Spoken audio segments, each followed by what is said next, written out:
Hello and welcome. I'm Dr. Zachariah Renfro, and this is going to be a very, very short talk on medieval Islamic thinkers, particularly Avicenna, Al-Ghazali, and Averroes. The goal of this is just to provide a very, very brief overview. Like I said in my last video, I'm not going to be able to, I'm running out of time. I'm not going to be able to do 45-minute lectures on every individual thinker. So, hopefully this shorter video will suffice and maybe pique some of your curiosity, right? Because that's the goal of this video, is not necessarily to make you an expert, but to give you a very broad overview and maybe make you a bit more curious about the traditions in Islamic thought. This is what we'll be covering. What is medieval Islamic philosophy, right? So we saw from our previous lectures that early Christian medieval philosophy was focused very heavily on Platonic or Neoplatonic thought.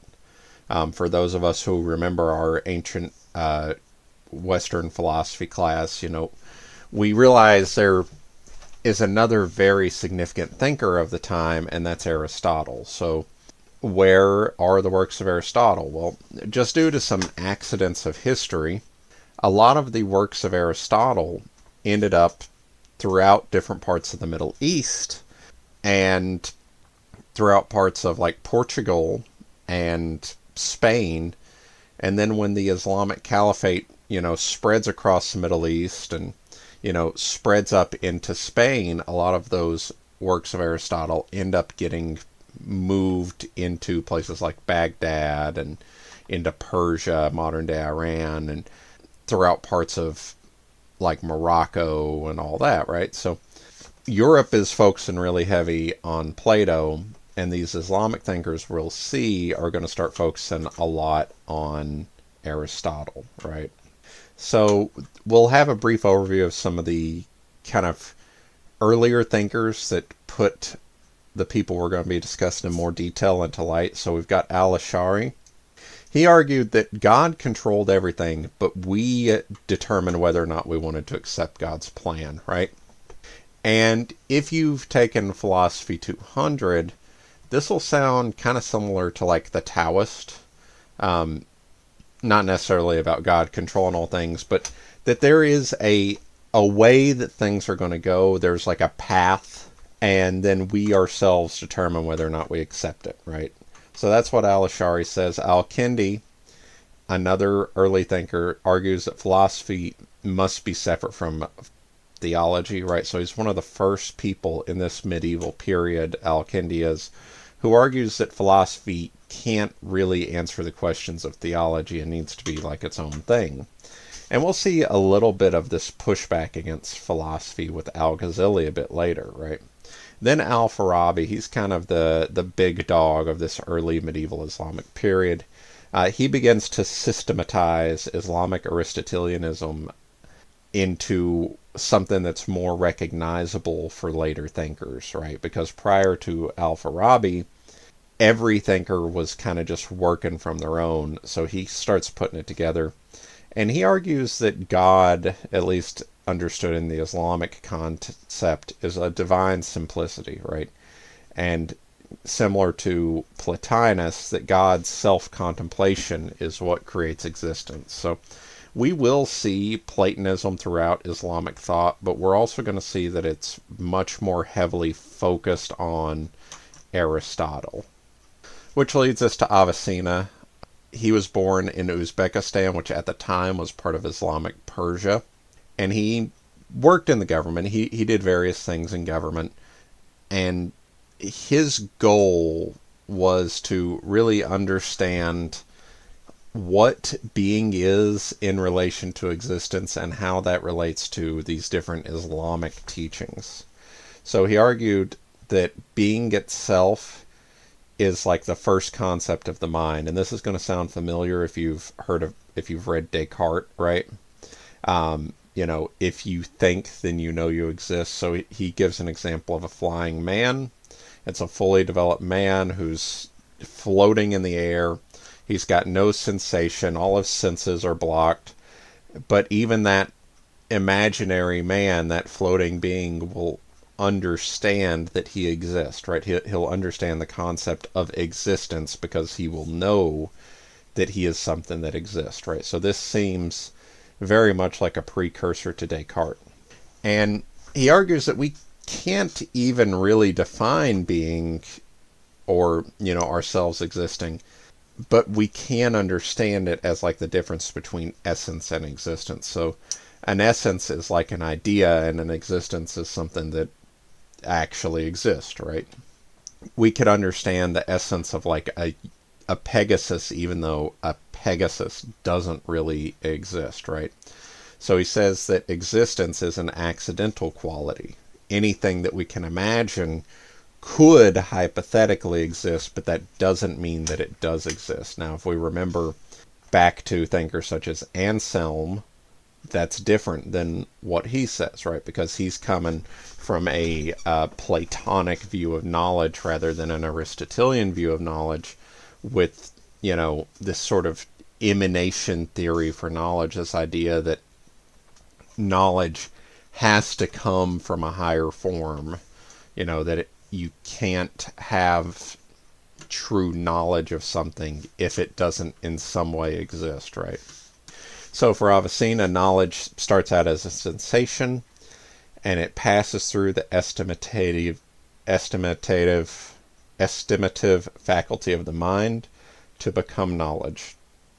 However, some people, prophets, achieve knowledge through like mystical speculation or divine intervention. And again, we see these views of knowledge really inspiring a lot of Western scholasticism. But, let's talk a little bit about this knowledge beginning as sensation, right? We see this a bit later when we get to the Enlightenment age, but right, this idea that you can't have knowledge without sensation is a bit of a different view of knowledge than, what Plato would have viewed, right? So this idea that for you to know something, you have to have sensations of it, and it has to pass through your mind. You have to interpret these sensations to make knowledge is a bit of a new view in epistemology. So we move on to Al-Ghazali. He was one of the more prolific thinkers of the Middle Ages, and his books, The Revival of the Religious Sciences, which I've got a copy of. One of them is a 40-book series, still heavily studied worldwide, right? We just take an excerpt of book 1, which is the Book of Knowledge, right? And we read about his views on learning and knowledge. But he argues that there are limits to philosophy, and he argues against the view that knowledge is universals. His view is that knowledge is more specifically related to specific things. Al-Ghazali, in the middle of his life, went through something of a religious crisis and began to really heavily argue against Platonism, Platonic emanation, and against philosophy as a whole. He felt that a lot of philosophers were essentially selling false beliefs to people. So on the one hand, it's kind of interesting, and we see the impact on some later Islamic thinkers, because people will look at the works of Al-Ghazali and they'll use them as a judge for later thinkers, right? So he was incredibly respected throughout his time. It also kind of speaks to the state of Islamic society at the time, that there were all these discussions about the role of philosophy and philosophers in everyday life. For us today, in the modern world, we don't really see that. Philosophy's kind of relegated off to a corner. We don't even think about it. But there was a time in history where it was an important thing. Being a philosopher, philosophizing was a very big deal. Folks like Averroes, Al-Ghazali, Avicenna, all the rest of the people we discuss in this class, they made their living from doing philosophy, which is, again, and they were taken seriously, highly respected, right? which is different from the world we live in now. And to some extent, I think it does speak to a decline in human curiosity. We no longer want to try and find truths of things, particularly when it involves, sort of speculative analysis, right? Then we've got Averroes. He was a thinker and Islamic jurist who really wanted to bring Aristotelianism back in line with Islamic thought, right? He wanted to really push away a lot of the Neo-Platonist views and put a more Aristotelian focus back. But it's not a pure Aristotelianism. It is an Islamic Aristotelianism, which does keep more of these divinely revealed precepts, right? So he argues there's only a conceptual distinction between essence and existence. That the difference between those two things is only something that occurs in our mind. That it's not like a real distinction. Something either has essence and existence, or it doesn't have essence and existence. He also argued against the concept of necessary and possible beings, and argued against the idea of Platonic emanation, and argues that the world was actively created by divine intervention, right? So, again, we see a pushing away of things like emanation. We see an acceptance of some Aristotelian concepts, but then we see a pushing away of other Aristotelian concepts. So overall, Averroes was a bit controversial throughout his time, and because of the work of thinkers like Al-Ghazali, he was kind of a pariah. A lot of his books were burned because that people felt they weren't quite Islamic in the right way. So when it comes to medieval Islamic thought, we see it's an important step forward for Aristotelian thinking. And we'll see the influence of Islamic thinkers when we get to the next section where we're talking about Dominican scholasticism, particularly thinkers such as Aquinas.